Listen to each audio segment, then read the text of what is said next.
요소수 품귀 현상이 몇 주째 계속되면서 당장 화물차들이 멈출 거라는 경고가 나오고 있습니다.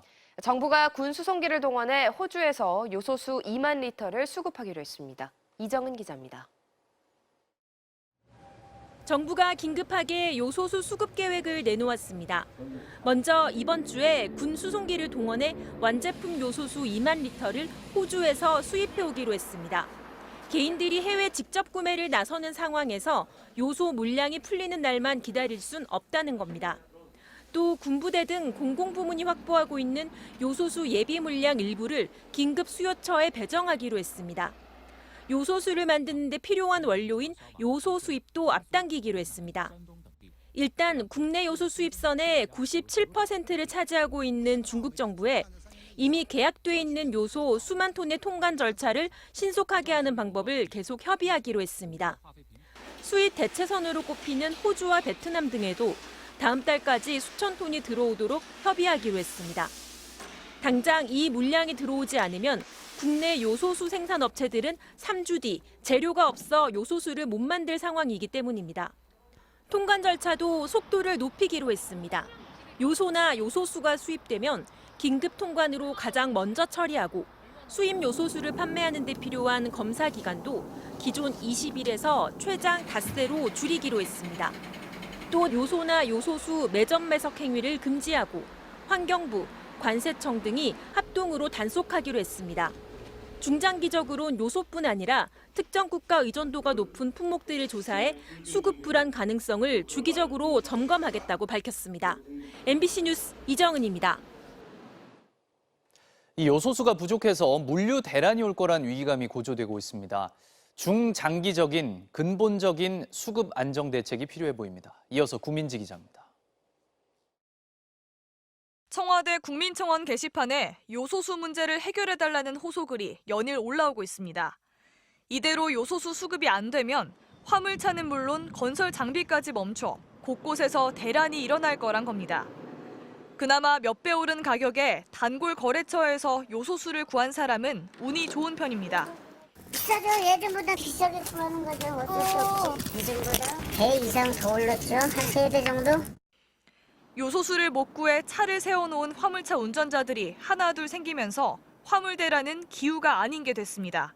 지금 한 3일째 못하고 있어요. 비싸게라도 막 구하려고. 근데 없더라고. 10만 원이라고 그러는데 네. 그것도 없어요. 수출입 항구들도 비상입니다. 배송을 담당하는 화물차뿐 아니라 항구에서 트레일러를 옮기는 데 사용되는 하역 장비들도 대부분 요소수가 필요하기 때문입니다.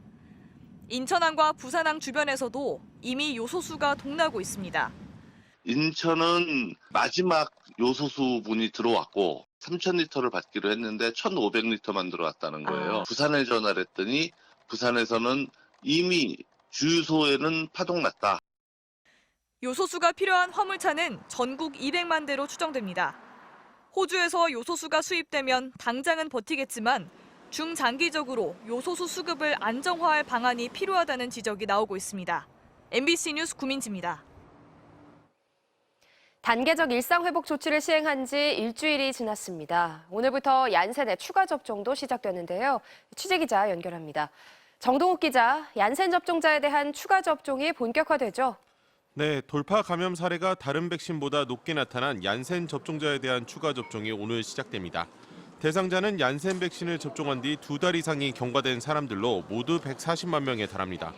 추가 접종 백신은 모더나를 기본으로 하되 화이자나 얀센도 선택할 수 있습니다. 정부는 또 먹는 형태의 코로나19 치료제 40만 4천 명 분에 대한 선구매 계약을 이달 안으로 마칠 계획입니다. 고위험군 등 중증 환자 치료에 효과가 있을 것으로 기대가 되는데요. 아직 계약이 이루어지지 않은 13만 4천 명 분에 대해서는 치료제 개발 3사인 미국 머크앤컴퍼니, 화이자, 스위스 로슈와 협의 중입니다. 구매 계약이 이달 안에 완료되면 경구용 치료제는 내년 1분기 안에 국내에 도입될 것으로 예상됩니다. 어젯밤 9시 기준 확진자 수는 그제보다는 다소 줄었죠? 네, 그렇습니다. 방역당국과 서울시 등 각 지방자치단체에 따르면 어제 0시부터 오후 9시까지 전국에서 코로나19 양성 판정을 받은 신규 확진자는 총 1,621명입니다. 이는 중간 집계를 발표하지 않는 부산을 제외한 16개 시도의 확진자 합계로 전날 같은 시간에 1,902명과 비교하면 281명 적은 수치입니다. 이른바 주말 휴가로 검사 건수가 줄어 확진자가 다소 감소세를 보인 것으로 보입니다. 자정까지 집계될 확진자 수를 감안하면 신규 확진자 수는 1,900명 안팎을 기록할 것으로 보입니다. 지금까지 통합뉴스룸에서 전해드렸습니다. 민주당 이재명 대선 후보는 요소수 사태와 관련해 당의 대책회의를 직접 주재했습니다. 논란이 된 전국민 재난지원금에 대해서는 지급의 필요성을 다시 강조했습니다. 김재경 기자입니다. 이재명 대선 후보의 요청으로 열린 민주당 요소수 대란 긴급 점검회의. 이 후보는 요소수 수입이 중국에 한정돼 왔던 문제가 있었다고 진단하며 장단기 해결책을 모두 주문했습니다. 일단은 요소수 생산 국가들의 특사단이라도 파견해 공급 물량을 확보해야 한다고 당정에 요청했습니다. 지금 당장에 급한 일시적 공급 부족 문제를 좀 특사단을 파견하는 방법 등을 좀 동원해서라도 최대치의 좀 대책을 좀 강구해 보는 게 좋겠다. 코로나 사태 초기 마스크 대란 때처럼 요소수 가격 통제나 공공 유통까지도 검토해달라고 했습니다. 장기적으로는 수입선을 다변화하고 국내 생산 기반을 확보해야 한다고 강조했습니다. 당장의 현안에 대응하는 이재명식 민생행보 기조는 전국민 재난지원금 논란에도 유지됐습니다. 당장의 여력이 없다는 정부나 소상공인 손실보상에 집중해야 한다는 국민의힘 윤석열 대선 후보의 반대 입장에 대해 올해 전체 추가 세수분이 40조 원이 될 것이라며 부자 나라에 가난한 국민이 온당한 일이냐고 반박했습니다. 이 후보는 또 학부모들의 무릎 호소 끝에 설립된 서울 서진학교를 찾아 장애인과 비장애인의 통합교육 필요성을 강조했습니다. MBC 뉴스 김재경입니다. 국민의힘 윤석열 대선 후보는 낙선한 홍준표 의원에게 협조를 구했습니다. 하지만 홍 의원의 반응이 신통치 않아서 원팀 구상이 삐걱대고 있습니다. 조명아 기자입니다.